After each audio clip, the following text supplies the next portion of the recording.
Alô, irmãos, irmãs, Pai seja com todos nós, né? Nesse dia 18 de abril, né? De 2021. E graças a Deus, né? Pela conservação das nossas vidas, pela nossa perseverança e pelo nosso entendimento, né? Amém, né? Vamos aí, né? Ver a nossa meditação diária. Estamos aqui no capítulo 9 de Romanos. Paramos aqui no versículo 7, nós já lemos. Vamos ler do versículo 8 em diante. Então, Paulo está aqui, né, escrevendo aos judeus, a quem quisesse, né, ler e ouvir, para explicar a eles, né, e demovê-los dos seus entendimentos, dos seus maus entendimentos. Então, ele está triste, porque os judeus ficaram incrédulos no Senhor Jesus, no Evangelho, na igreja, né? E foram além, né? Porque estavam combatendo, né? Estavam resistindo, né? E se aliando ao paganismo para destruir, né? A igreja do Senhor Jesus. A congregação do Senhor Jesus, né? Então no versículo 8 aqui, vamos ver aqui, ó. Isto é, não são os filhos da carne que são os filhos de Deus, mas os filhos da promessa são contados como descendência. Então, ele está querendo dizer o quê? Ó, a nação de Israel, só porque eles são a nação de Israel, não quer dizer que eles são filhos de Deus, não. Os filhos de Deus, né? Os filhos da promessa, eles são contados como descendência. Os filhos da promessa. Mas não quer dizer que eles todos sejam da promessa, não. Como nação. Porque os judeus pensavam isso, não, nós somos a nação de Deus aqui na terra. Por isso é que eles tinham exatamente aquela má qualidade da presunção, né? Essa é a presunção. Não, Deus está conosco e nós somos a nação, somos a cabeça. Então Paulo está dizendo aqui para eles, né? Porque a palavra da promessa é essa, ó, por este tempo virei e Sara terá um filho. Não somente essa, mas também Rebeca, quando concebeu de Isaac, nosso pai. Porque não tendo eles ainda nascido, né, nem tendo feito bem ou mal, para que o propósito de Deus, segundo a eleição, ficasse firme, não por causa das obras, mas por aquele que chama. Então, é aquele que chama, o determinante é o chamado, não é a obra, né? Não é o que alguém faça, certo? O determinante é o chamado. Eu chamei, eu escolhi, eu chamei, né? E foi-lhe dito a ela, ó, o maior servirá o menor. Foi dito a quem? A Rebeca, né? Como está escrito, amei Jacó e aborreci Esaú. Que diremos, pois? Que há injustiça por parte de Deus? De maneira nenhuma, né? Por que não há injustiça? Porque ele diz a Moisés, ó, compadecer-me-ei de quem eu me compadecer, e terei misericórdia de quem eu tiver misericórdia. Por quê? Porque ele conhece, né? Ele conhece o fundo do coração do pensamento da pessoa. Ele conhece, ele sabe, né?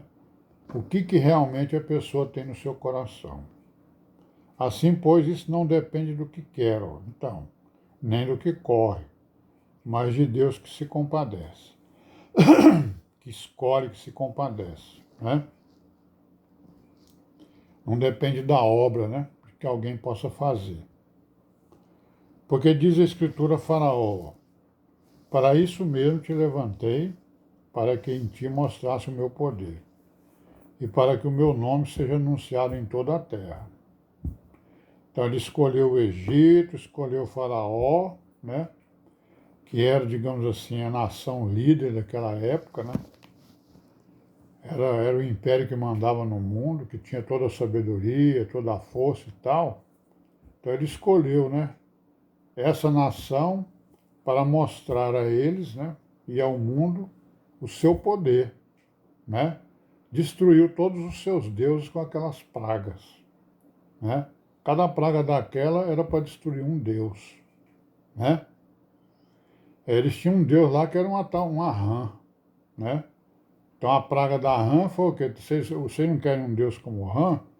Então a rã lá aparecia até debaixo da cama, sei lá onde, nas panelas. Tá aí, ó, Deus de vocês. Pede para eles tirar as rãs daí, né?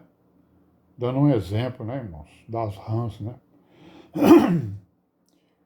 Logo, pois, ele compadece de quem quer e endurece a quem quer, né? Dir-me-ás então, por que se queixa ele ainda? Porquanto quem resiste à sua vontade? Olha aí, né? A, o orgulho, né? A petulância, né? Do humano, né? Principalmente de Israel, que se julgava nação, né? Escolhida por Deus para ser a cabeça, né?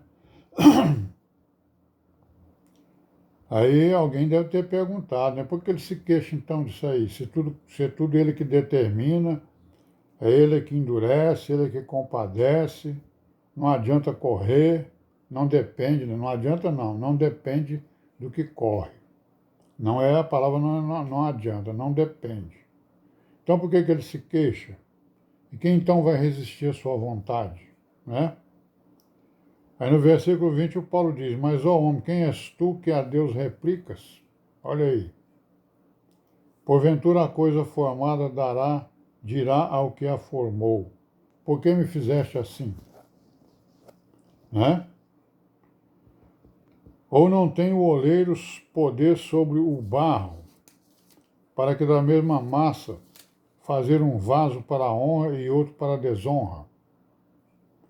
Que direis a Deus, e que direis se Deus, querendo mostrar a sua ira e dar a conhecer o seu poder, suportou com muita paciência os vasos da ira, preparados para a perdição, para que também desse a conhecer as riquezas da sua glória nos vasos de misericórdia, que para a glória já dantes preparou, os quais somos nós, a quem também chamou, não só dentre os judeus, mas também dentre os gentios.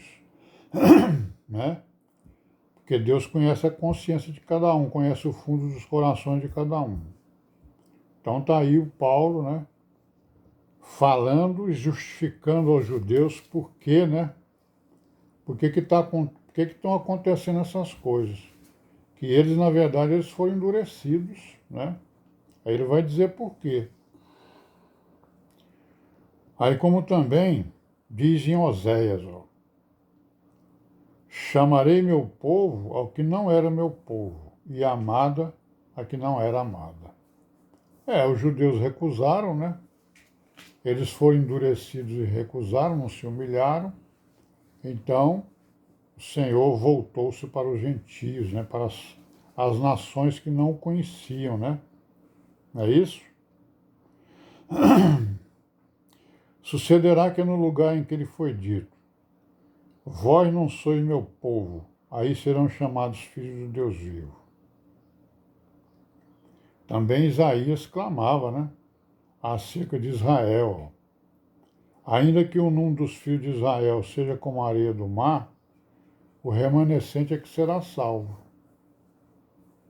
Porque o Senhor executará a sua palavra sobre a terra, completando-a e abreviando-a. E como antes disse Isaías, ó, se o Senhor dos Exércitos nos não deixar a descendência, teríamos sido feitos como Sodoma e seríamos semelhantes a Gomorra. Né? Que diremos, pois, que os gentios que não buscavam a justiça alcançaram a justiça? Sim, mas a justiça que é pela fé. Mas Israel, que buscava a lei da justiça, não chegou à lei da justiça. Né? Por quê? Porque não foi pela fé, mas como pelas obras da lei. Tropeçaram na pedra de tropeço, como está escrito. Eis que eu ponho em Sião uma pedra de tropeço e uma rocha de escândalo, e todo aquele que crê nela não será confundido. Então, estamos vendo aí, né, irmãos, o endurecimento a Israel para que os gentios pudessem entrar. Mas esse endurecimento não foi, digamos assim, gratuito, né? Houve um motivo, né? Houve vários motivos para que eles tropeçassem na pedra, né, de tropeço. Não é verdade? E essa pedra de tropeço é o Senhor Jesus, né? Claro. Vamos parar por aqui hoje. Pai seja com todos nós. Amém. Amanhã continuaremos, né? Se Deus quiser.